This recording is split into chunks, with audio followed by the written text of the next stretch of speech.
চীন সফরে আইএসআই প্রধানের সঙ্গে বৈঠক হয়েছে বাংলাদেশের নিরাপত্তা উপদেষ্টা ডক্টর খলিলুর রহমানের। সম্প্রতি তিনি গোপনে আবার সক্রিয় হয়ে উঠেছেন বলে খবর। তার সাম্প্রতিক কার্যকলাপ এবং আন্তর্জাতিক সংযোগ নিয়ে রাজনৈতিক এবং নিরাপত্তা মহলে নানা প্রশ্ন উঠছে। সূত্র মারফত জানা গিয়েছে, সম্প্রতি লন্ডন সফরের আগে ডক্টর খলিলুর রহমান ঢাকায় চীনা দূতাবাসে গিয়ে রাষ্ট্রদূতের সঙ্গে বৈঠক করেছেন। এই বৈঠকটি তার আসন্ন চীন সফরের প্রস্তুতি হিসেবে ধরা হচ্ছে। গোপন সূত্রে জানা গিয়েছে, চীন সফরে বাংলাদেশের নিরাপত্তা উপদেষ্টা ডক্টর খলিলুর রহমান পাকিস্তানের সেনাপ্রধান বা আইএসআই প্রধান আসিম মুনিরের সঙ্গে একটা বৈঠকের ব্যবস্থা করতে চান। চীনের রাষ্ট্রদূতের কাছে তিনি এই বৈঠকের ব্যবস্থা করার অনুরোধ জানিয়েছেন। এই তথ্য বাংলাদেশের জাতীয় নিরাপত্তা এবং কূটনৈতিক নীতির প্রেক্ষাপটে উদ্বেগজনক বলে বিবেচিত হচ্ছে। চীন ও পাকিস্তানের গোয়েন্দা বা সামরিক কর্মকর্তাদের সঙ্গে সম্ভাব্য বৈঠকের তথ্য বাংলাদেশের কূটনৈতিক অবস্থানকে জটিল করে তুলতে পারে, বিশেষ করে ভারত এবং যুক্তরাষ্ট্রের সঙ্গে সম্পর্কের প্রেক্ষাপটে। এই বিষয়ে আজ তাক বাংলায় জানিয়েছেন ভারতীয় সেনার প্রাক্তন কর্তা কর্নেল দীপ্তাংশু চৌধুরী। কি বলেছেন তিনি, শোনাই আপনাদের। আমরা ইতিমধ্যে একটা গোপন সূত্রে জানতে পেরেছি, বাংলাদেশে যে জাতীয় নিরাপত্তা উপদেষ্টা ডক্টর খলিলুর রহমান, যাকে রাজার রহমান বলেও অনেকে চেনেন, বাংলাদেশে এই নামটা খুব প্রচলিত নাম, উনি লন্ডন সফর যাওয়ার আগে এই ডক্টর ইউনিস অন্তর্বর্তী সরকারের যিনি প্রধান, তার সঙ্গে যে লন্ডন ভিজিট গিয়েছিল, ঠিক তার আগে উনি খুব চুপি চুপি চীন যে এমবাসি, বাংলাদেশের চীন এমবাসিতে উনি ভিজিট করেন এবং ভিজিট করে ওখানে যিনি ওখানকার কনসুলার, চীনের কনসুলার জেনারেল, তার সঙ্গে একটা তার বৈঠক হয়। সেই বৈঠকে এই খলিলুর রহমান জানিয়েছেন যে উনি নাকি যে পাকিস্তানের আইএসআই চিফ অথবা এখন যিনি ফিল্ড মার্শাল আসিম মুনিরের সঙ্গে উনি খুব শীঘ্রই চীনে একটা সফরে যাবেন। সেই সফরে চীনের কনসুল জেনারেলকে বলেছেন তার সঙ্গে আইএসআই যিনি চিফ আসিম মালিক অথবা জেনারেল আসিম মালিক অথবা ফিল্ড মার্শাল আসিম মুনির, যিনি এখন আজকের দিনে আমরা যখন কথা বলছি উনি মার্কিন যুক্তরাষ্ট্র প্রেসিডেন্ট ট্রাম্পের সঙ্গে হয়তো আজ রাত্রির বেলা উনি আজ একটা নৈশ ভোজে বসবেন। সেই সময় আমরা জানতে পেরেছি যে এনার যে গতিবিধি, বাংলাদেশে যে গতিবিধি, সেটা কিন্তু একটা কোয়েশ্চেন মার্কের মধ্যে আসছে।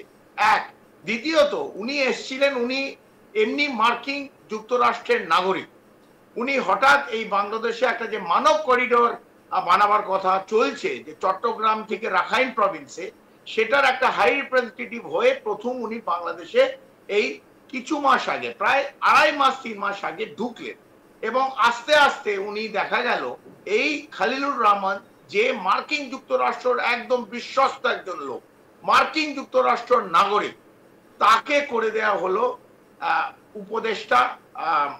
প্রথমে উপদেষ্টা করা হলো মোহাম্মদ ইউনিসের, তারপর নিরাপত্তা উপদেষ্টা করে তাকে বিভিন্ন ডিপার্টমেন্ট, বাণিজ্যিক ডিপার্টমেন্ট আছে, স্বরাষ্ট্র, এই বিভিন্ন ডিপার্টমেন্টের উপদেষ্টা এবং চালনা করার হেড করে দেওয়া হলো।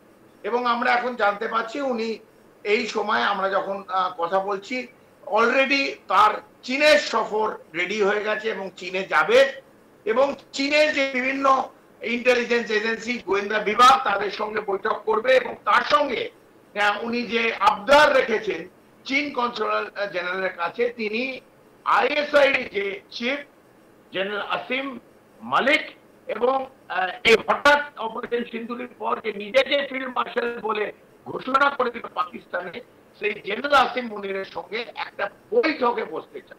এইটা কিন্তু ভারতের জন্য এবং মার্কিন যুক্তরাষ্ট্র দুজনের জন্য কিন্তু একটা সন্দিগ্ধ এবং একটা কোয়েশ্চেন মার্ক, নিশ্চিতভাবে একটা ডেঞ্জার অলসো আমরা এটা দেখতে পাচ্ছি। আমাদের জন্য কূটনীতি হিসেবে যে এই আইএসআই সঙ্গে কেন যে নিরাপত্তা উপদেষ্টা খলিলুর রহমান কেন চীন সফরে গিয়ে ওখানে বসতে চায়, আমাদের একটা বড় প্রশ্ন। আমরা এটাকে খুব ক্লোজলি মনিটর করব। মার্কিন যুক্তরাষ্ট্র, আমি শিওর তারাও ক্লোজলি মনিটর করবে, অথবা আমি জানি না মার্কিন যুক্তরাষ্ট্রের কথায় চীনে গিয়ে একটা অন্য রাষ্ট্রে গিয়ে একটা যেখানে কেউ সন্দেহ করবে না সেখানে আইএসআই সঙ্গে বৈঠক, এবং এই বৈঠকে কি আলোচনা হবে সেটা নিশ্চিতভাবে ভারত বিরোধী এবং ভারতের পূর্ব এবং উত্তর পূর্ব বিভাজন করা, ভাগ করা, এই নিয়ে এবং ভারতের যে ইন্টারন্যাশনাল বর্ডার বাংলাদেশের সঙ্গে 4076 কিলোমিটারকে কিরকম ভাবে অশান্ত করা যায় তার একটা প্ল্যান টেমপ্লেট ডিসকাশন নিশ্চিতভাবে আইএসআই চিফ সঙ্গে হবে। আইএসআই চিফের সঙ্গে নিশ্চিতভাবে বাংলাদেশে কিরকম ভাবে রসগোল্লা তৈরি হয় অথবা কিরকম ভাবে তারা পাট শিল্প আরো ভালো করবে এই নিয়ে আইএসআই সঙ্গে নিশ্চিতভাবে আলোচনা হবে না বলে আমরা নিশ্চিত।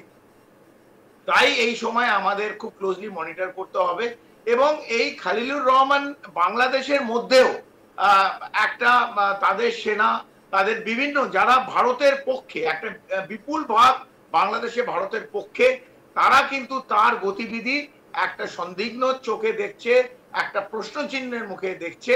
আমার মনে হয় যে এই খলিলুর রহমানকে খুব ক্লোজলি মনিটর করা উচিত, কারণ মার্কিন যুক্তরাষ্ট্র বাংলাদেশের দূত হয়ে সে বিভিন্ন জায়গায় এখন যাবে এবং ভারতের বিরুদ্ধে কিরকম ভাবে ভারতকে আটকানো যায়, যেটা মার্কিন যুক্তরাষ্ট্রের একটা সামনে না হলেও পেছন থেকে একটা প্রধান লক্ষ্য, সেইটা খলিলুর রহমানের মাধ্যম দিয়ে এইটাকে পূরণ করতে চাইবে।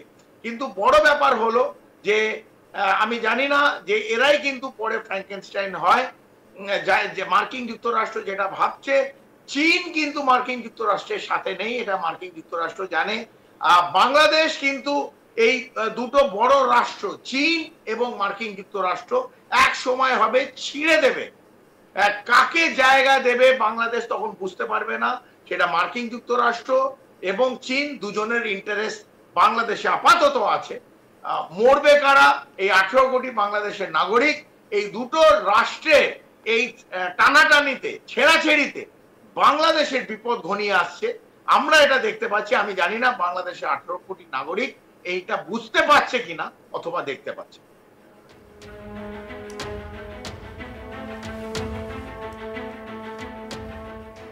চীন সফরে আইএসআই প্রধানের সঙ্গে বৈঠক হয়েছে বাংলাদেশের নিরাপত্তা উপদেষ্টা ডক্টর খলিলুর রহমানের। সম্প্রতি তিনি গোপনে আবার সক্রিয় হয়ে উঠেছেন বলে খবর। তার সাম্প্রতিক কার্যকলাপ এবং আন্তর্জাতিক সংযোগ নিয়ে রাজনৈতিক এবং নিরাপত্তা মহলে নানা প্রশ্ন উঠছে। সূত্র মারফত জানা গিয়েছে, সম্প্রতি লন্ডন সফরের আগে ডক্টর খলিলুর রহমান ঢাকায় চীনা দূতাবাসে গিয়ে রাষ্ট্রদূতের সঙ্গে বৈঠক করেছেন। এই বৈঠকটি তার আসন্ন চীন সফরের প্রস্তুতি হিসেবে ধরা হচ্ছে। গোপন সূত্র থেকে জানা গিয়েছে, চীন সফরে বাংলাদেশের নিরাপত্তা উপদেষ্টা ডক্টর খলিলুর রহমান পাকিস্তানের সেনাপ্রধান বা আইএসআই প্রধান আসিম মুনিরের সঙ্গে একটা বৈঠকের ব্যবস্থা করতে চান। চীনের রাষ্ট্রদূতের কাছে তিনি এই বৈঠকের ব্যবস্থা করার অনুরোধ জানিয়েছেন।